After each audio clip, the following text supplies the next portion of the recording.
Hamınızı qarşıdan gələn sabahki gün olacaq Məbəs bayramı münasibəti ilə təbrik edirəm. Sabah Rəcəb ayının 27-sidir və İslam dininin mövlud günüdür. Biri var şəxsiyyətlərimizin doğum günü, biri də var dinin özünün doğulduğu gün.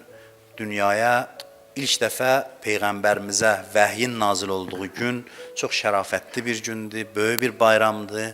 Ona görə də hamınızı bu bayram münasibəti ilə təbrik edirəm. Allah bizi Peyğəmbərin layiqli ardıcıllarından qərar versin inşallah. Peyğəmbərimiz 40 yaşında bilirsiniz Peyğəmbərliyə çatıb. Bir müddət Hira mağarasında tənha şəkildə ibadət edirdi. Mağarada ibadət elədiyi bir zamanda Peyğəmbərə mələk nazil olur və bu ayələri gətirir ki, bizim dinimizin başlanğıc nöqtəsidir. İqra, Bismi Rabbikəl-ləzi xələq, xələqəl insənə min aləq. Oxu, oxu səni yaradan Rəbbinin adıyla. O Allah ki, insanı laxtalanmış qandan yaratdı. İqra və Rabbukəl əkrəm. Oxu ki, sənin Rəbbin kəramət sahibidir, kəramətlidir. Əlləzi alləmə bil qələm, alləməl insan mə ləm ya'ləm.